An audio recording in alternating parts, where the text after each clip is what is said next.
Hi everyone, and welcome to episode 3 of Fill in the Blink, where we fill you in on everything business and tech. I'm Neha and this is Hassan, and today we're going to talk about one of the most common mistakes businesses make. So Neha, what in your opinion is the most common mistake businesses make? Yes, so businesses are run by human beings, and human beings are irrational creatures.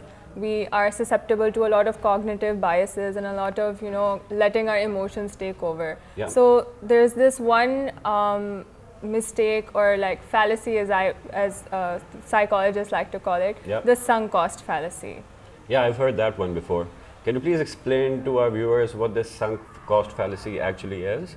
Yes, of course. So the sunk cost fallacy is basically the tendency to follow through on a course of action, especially if you've invested a lot of time, effort, or money into it, whether Yeah. or not the future benefits are outweighing the current costs. So essentially, what happens is that just because you've invested a lot of effort and you've spent so much time on Yeah. one course of action, whether or not it's going to be beneficial for you, you still go ahead with it. Yeah. So that sounds very counterintuitive. Why do you think any rational person would do that? So that's the thing. Human beings are not rational decision makers because we're often influenced by our emotions. Especially if you've previously invested a lot of effort into a certain decision, you are going to be very regretful or have feelings of guilt if you do not follow through with it. And that's something that is called the commitment bias, which means that you stick with a decision just because you've stuck with it for so long and you've put so much time and effort into it. And another reason why human beings are capable of falling for the sunk cost fallacy is the fact that our feelings of loss are far more impactful than our feelings towards having more gains, which is something that is called loss aversion. So that means that we're scared of losing something, but far more greater than we are happy about gaining something. So that's why we would not want to lose out on a decision, and that is why we fall for the sunk cost fallacy. All right, interesting. Now this reminds me of a very very interesting example from the earlier days of our lives. So I remember this plane Concorde, when it launched, it was this huge success. Everybody wanted to fly that, shortened the travel time by a great deal, right?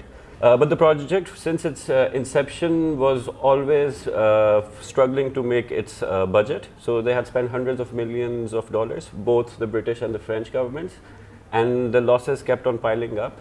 They could have taken the decision to stop that unprofitable business early on, but they stuck around for 20 years, 30 years, and eventually it took a crash to eventually shut the business down. So both the governments, the businesses were so emotionally attached, they kept on burning money, and eventually it took an external event, an act of God, to actually stop the project. So yeah, that's a really good example of the sunk cost fallacy, that it shows that these governments, they were so invested in this project, they even though the future benefits were not that great, they still had to spend so much money into it, which is why they stuck around.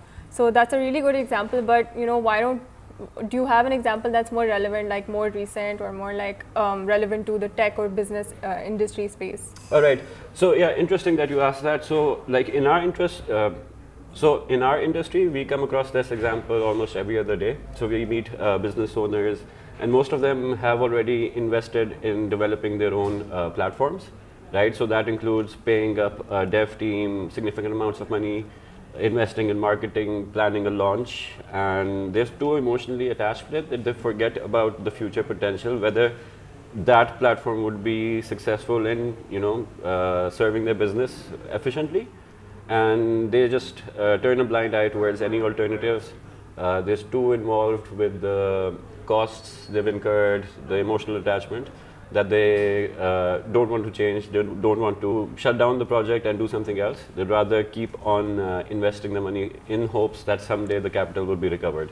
Yeah. So basically, building your own website it takes a lot of time, money, and effort. However, you need to look at what the future costs and benefits would be for you. Are you going to gain that much benefits by spending that much time and money on building your own website, or should you go with another alternative? That's why it's called the sunk cost fallacy. That's why a lot of businesses do not actually, stop certain courses of action, just like the example that you gave. Exactly. So, like, I think the name is quite sufficient here, right? The sunk cost fallacy. The ship has sunk, you've got to move on. Yes, There's once no it's way gone, you can. it's gone. Yeah, exactly. But Neha, since I liked what you said in the start about these cognitive biases and how inherently as human beings we are wired to make bad decisions and stick with them.